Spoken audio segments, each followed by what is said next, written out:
जय श्री राधे कृष्णा। हमारे YouTube channel में आप सभी का स्वागत है।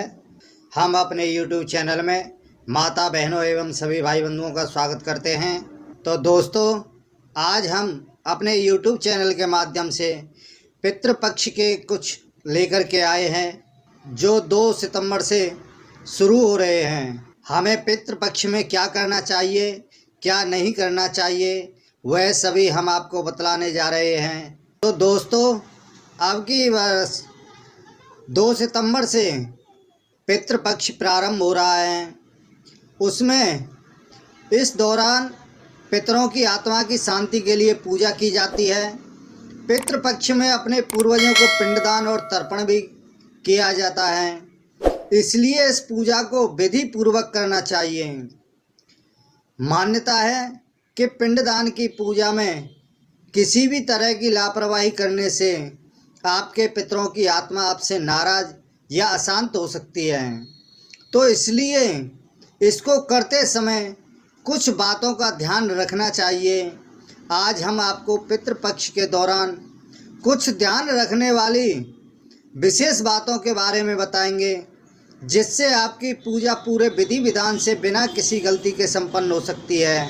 तो यह सभी हम बताएं उससे पहले जो भी नए सदस्य हमारे इस वीडियो को देख रहे हैं, तो कृपया उनसे अनुरोध है सब्सक्राइब करें, लाइक करें तथा शेयर भी करें और बगल में लगा घंटी का बटन दबाना ना भूलें, जिससे हम जो भी नई वीडियो बनाएं उन सभी का नोटिफिकेशन आपके पास में पहुंचे और आपको वीडियो का लाभ मिल सके। तो कृपया सबसे अनुरोध है मेरे वीडियो को पूरा देखें। नंबर 1, पितृपक्ष के दौरान पितरों की आत्मा की शांति के लिए पिंडदान और तर्पण किया जाता है। पूर्वजों की आत्मा की शांति के लिए पूजा की जाती है। पितृपक्ष में पितरों की पूजा न करने से पूर्वजों को मृत्यु लोक में जगह नहीं मिलती और उनकी आत्मा भटकती रहती है। तो इस वजह से इस दौरान खास तौर से विधि पूर्वक पितृपक्ष के दौरान पूजा करते हुए तर्पण और पिंडदान व्यक्ति को अवश्य करना चाहिए, जिसके करने से आपके पितरों को शांति मिल सके। और दूसरी बात का ध्यान रखना चाहिए, पितृपक्ष में पितरों की पूजा के दौरान इन बातों का विशेषकर ध्यान रखना चाहिए कि भूलकर भी इसमें लोहे के बर्तनों का इस्तेमाल नहीं करना चाहिए। ऐसी मान्यता है कि पितृपक्ष के दौरान लोहे के बर्तन का इस्तेमाल करने से परिवार पर उसका अशुभ प्रभाव पड़ता है।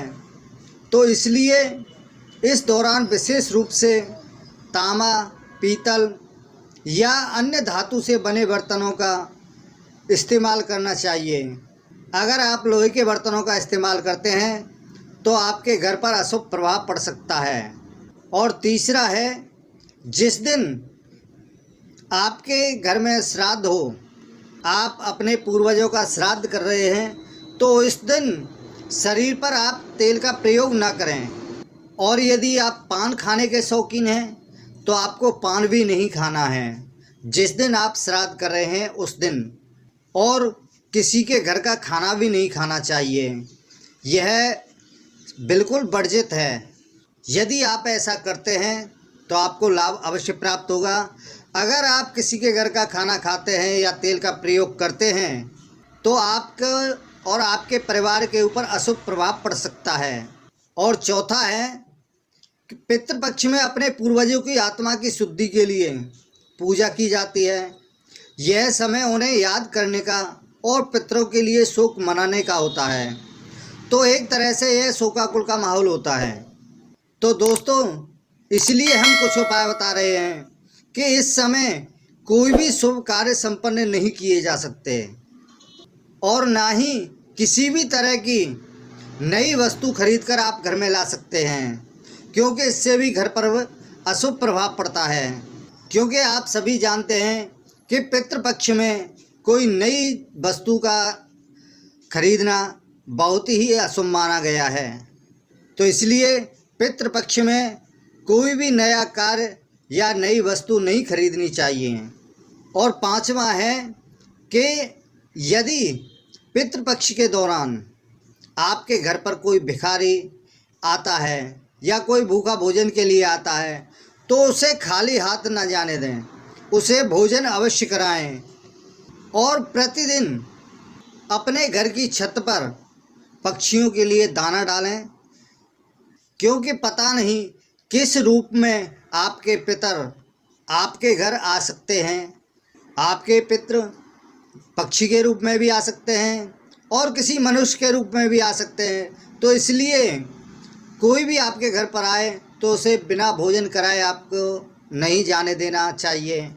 और छत पर प्रतिदिन पक्षियों के लिए या बाहर पशुओं के लिए आपको दाना अवश्य डालना चाहिए।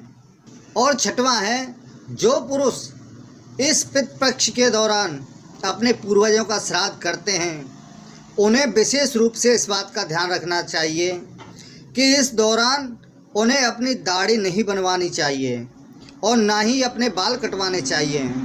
शास्त्रों में भी इस बात का उल्लेख है कि 15 दिनों में बाल कटवाने और दाढ़ी बनवाने से आपके धन की हानि हो सकती है।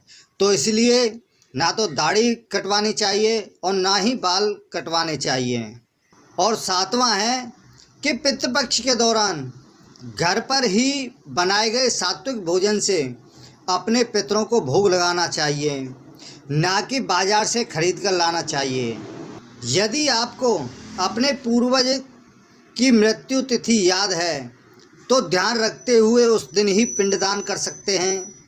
अगर आपको याद नहीं है तो पितृपक्ष के आखिरी दिन भी आप पिंडदान अथवा तर्पण की विधि से पूजा संपन्न कर सकते हैं, क्योंकि आखिरी दिन अमावस्या पड़ती है और उस दिन सभी के पितृ इकट्ठे होते हैं। तो इसलिए अमावस्या वाले दिन यानी आखिरी पितृ श्राद्ध के दिन आपको तर्पण या पिंडदान अवश्य करना चाहिए।